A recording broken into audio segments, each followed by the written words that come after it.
Bajo el título de Apólogos y Parenéticos en la didáctica escultórica se muestran reunidos cierto tipo de relatos ilusorios y dictámenes exhortativos utilizados con carácter educativo en mi docencia universitaria.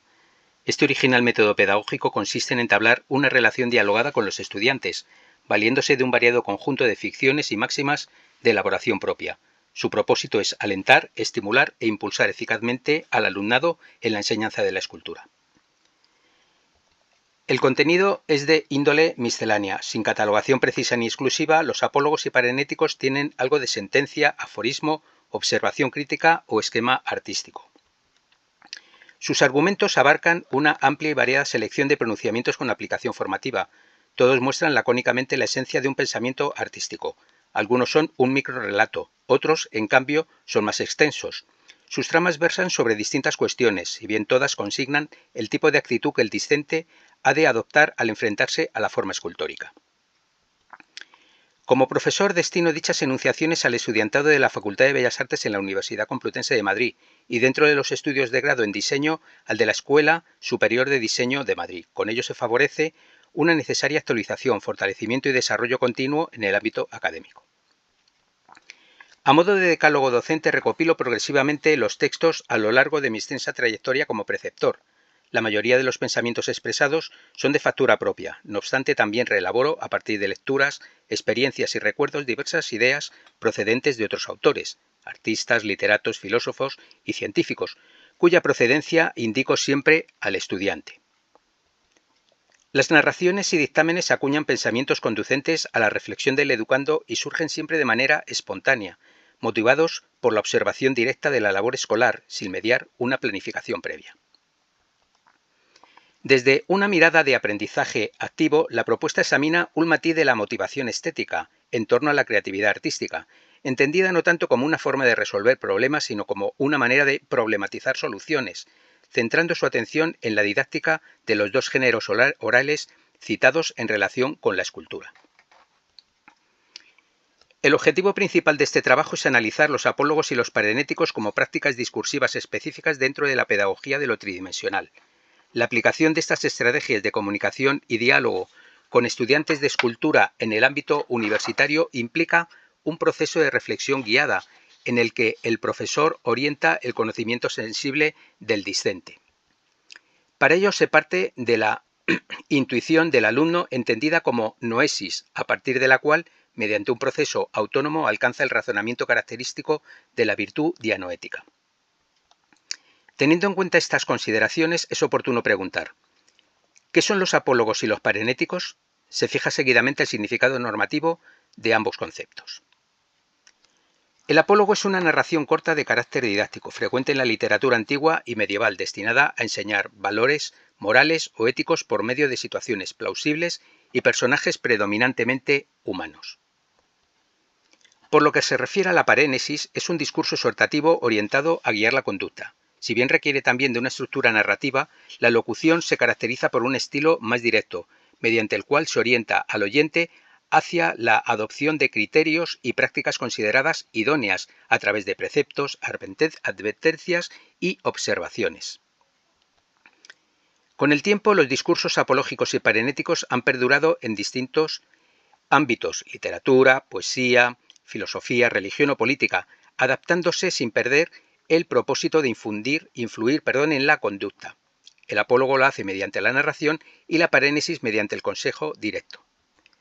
La tabla 1 resume sus rasgos distintivos.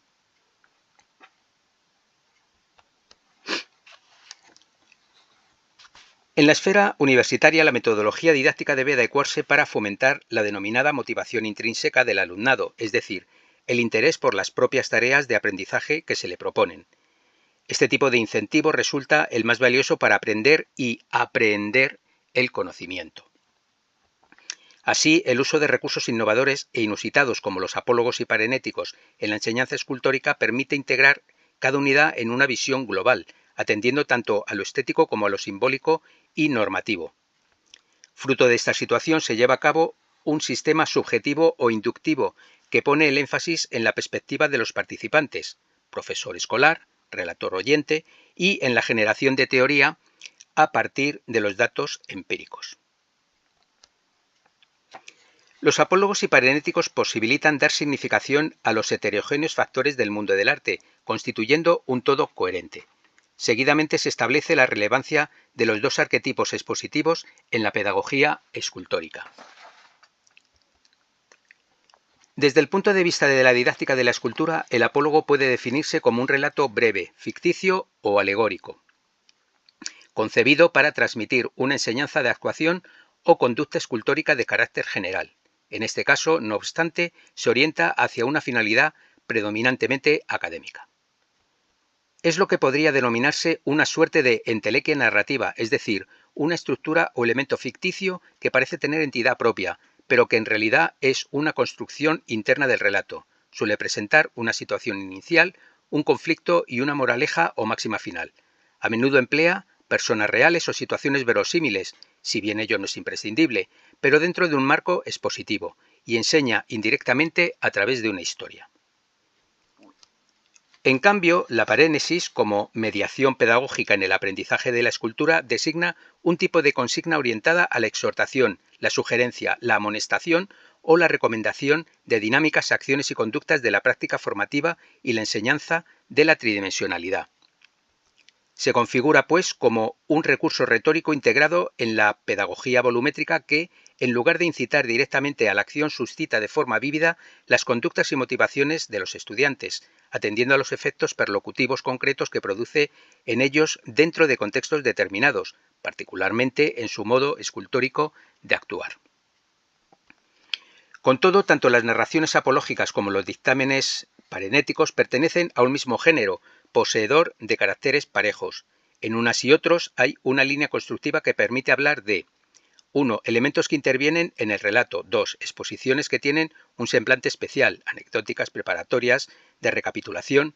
Y 3. Grupos de consignas que cumplen una función determinada en la organización docente de la materia o que manifiestan paralelismos evidentes. Los mensajes de los apólogos y parenéticos de factura propia no tienen fines dogmáticos, sino que poseen libertad de concepto. Consisten en reflexiones concisas que condensan una amplia experiencia artística de carácter íntimo. Cada narración o directriz desarrolla una idea que en ocasiones se retoma para matizarla o perfeccionarla. Estas inquietudes didácticas se expresan en una miscelánea de citas y relatos breves propios o reelaborados que responden al propósito docente de socializar la experiencia y el conocimiento con el alumnado. Seguidamente se exponen diversos apólogos y parenéticos formulados por el autor que sirven como apoyo e ilustración del estudio en curso. El frasco de las ideas. Antes de comenzar la narración y sin que el estudiante me vea, modelo un pequeño frasco de arcilla o plastilina con tapón desmontable, escribo en él ideas y lo oculto en mi mano. El factor sorpresa desempeña un papel importante en la atención del alumnado. Luego me acerco, se lo muestro taponado e inicio el relato. Este es el frasco de las ideas. Como ves, tiene un tapón de quita y pon.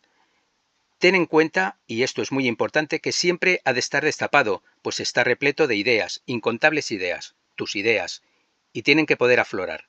Siempre está así, abierto. Las ideas brotan incesantemente. Por el contrario, si está tapado, las ideas no surgen. De hecho, si lo dejas encorchado durante una temporada, es decir, llevas un tiempo sin crear, es probable que las ideas tarden en salir. Sin embargo, si lo vuelves a descorchar, finalmente emanarán sin descanso. Y así es como debe permanecer siempre. El libro de los secretos. Me preguntáis habitualmente, ¿cuál es el secreto para hacer tal o cual cosa? Y tú me pides ahora que te diga uno en concreto. Pues bien, estoy de acuerdo. Si quieres saberlo, lo podemos consultar en el libro de los secretos. Simulo sacar del bolsillo aparentando tener un libro en las manos y digo, veamos, tal asunto, página tal. El secreto para hacerlo es... No existe. No hay libro de los secretos. De manera exclusiva lo tienes cuidadosamente reservado y oculto en tu interior. Por tanto, solo tú puedes definir cómo hacerlo. La tabla 2 muestra una compilación de distintas reseñas apológicas originales del autor.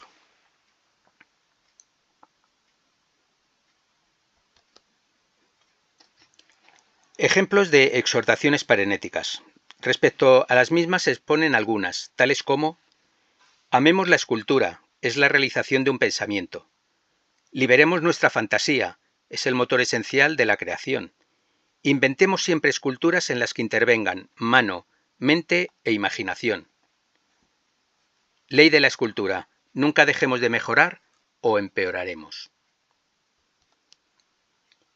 Todos los pronunciamientos constituyen una herramienta de enseñanza utilizada para dinamizar el proceso de aprendizaje del alumnado.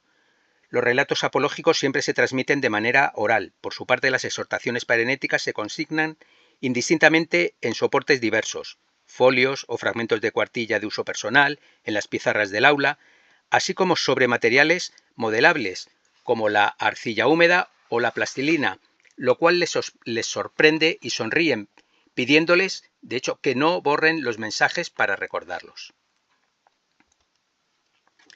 De hecho, el corpus preservado se compila de manera conveniente para su posterior custodia. Los enunciados siempre son anotados en trozos de papel manuscritos, por lo general de pequeño tamaño, archivándose debidamente.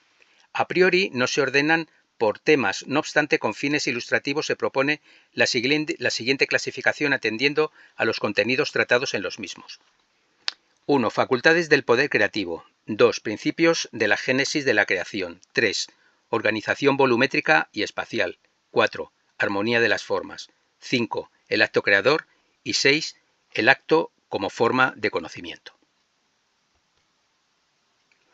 Los resultados permiten identificar las principales dinámicas y claves de la narrativa apológica y la exhortación parenética en la didáctica escultórica vinculada a la educación superior artística y universitaria. Por ende, las narraciones ejemplarizantes y los discursos exhortativos facilitaron la articulación de los diversos elementos del ámbito artístico-escultórico, integrándolos en una estructura didáctica coherente. Indudablemente, el designio que se plantea en la enseñanza universitaria es promover el entusiasmo en la totalidad del alumnado, aunque la perfección no sea alcanzable. Las limitaciones e imperfecciones del profesorado aportan valor y, a diferencia de las máquinas y actualmente la inteligencia artificial, las personas, docentes y discentes, pueden mejorar continuamente. Como colofón, la implementación de la narración apológica y la exhortación parenética como una metodología subjetiva inductiva en el ámbito universitario transforma los esquemas tradicionales del estudiante, promoviendo una reconfiguración de sus marcos conceptuales. En el ámbito escultórico resulta especialmente útil ya que permite expresar ideas personales y experienciales.